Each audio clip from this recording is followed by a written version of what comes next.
good girlies.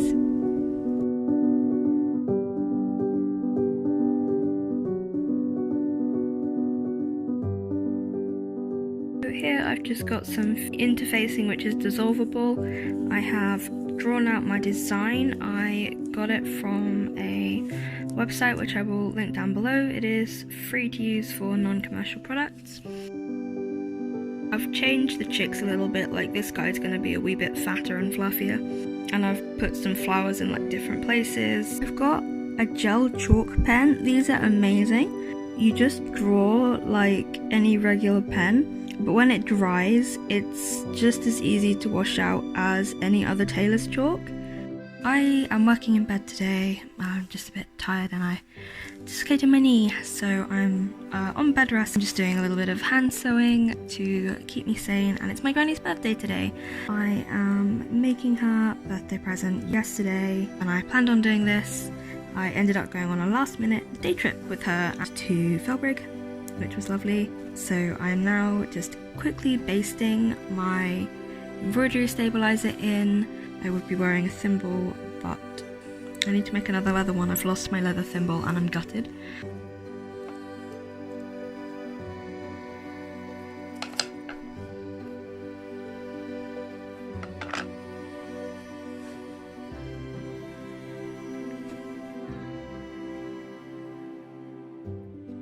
All of the edging stitches that I've done were done with 2 strands of red cotton embroidery floss.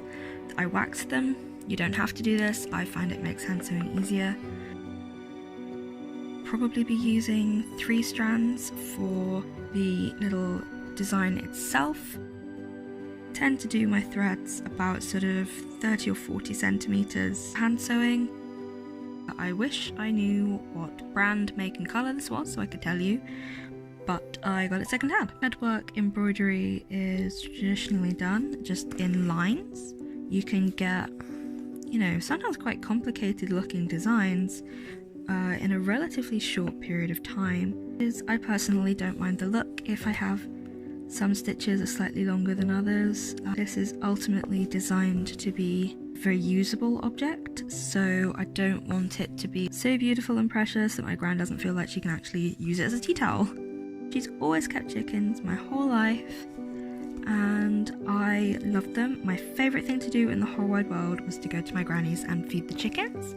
Chickens are kind of what I think of as like, I guess kind of one of the symbols of my gran. And now it might look like I'm kind of skipping around the embroidery a little bit, but what I'm doing is I am embroidering the sections which are closest to where my last bit of thread has ended to try and conserve thread as much as possible. It would have been a lot faster for me to have done all of the seams of this tea towel on a sewing machine. I wouldn't recommend doing them by hand. It made this process way longer than it needed it to be. This is where I am so far. I have done my main chicken. You can see that I made the wing a little bit bigger. The proportions just didn't quite look right to me. So I'm going to finish my 3rd chick and then hopefully I'll have enough to do some of these pretty bits, but if not, oh well, never mind. With the embroidery done, the only thing left to do was unpick the basting stitches that are holding my embroidery stabilizer in place. The wonderful thing about this stuff is it's dissolvable, so in a moment I will cut away the largest pieces which I will still be able to use later on for a different project, and then I will just give it all a rinse and voila, it will be a tea towel. I am always amazed at how quickly and easily this stuff dissolves away. Now, I was by this time running super duper late as I was seeing my granny in the evening, so I made sure that my iron was nice and hot, and then I basically ironed it till it was dry, which looked quite aesthetic in the sunlight, to be honest with you. That was a total accident of filming. I wish I could say I planned that, but frankly I'm just not that cool.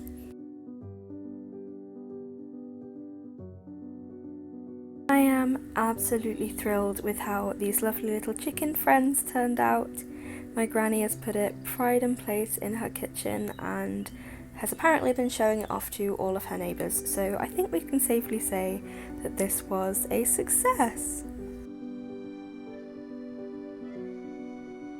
of the materials I used were second-hand, I think, apart from the dissolvable stabilizer. The project probably cost me about £3.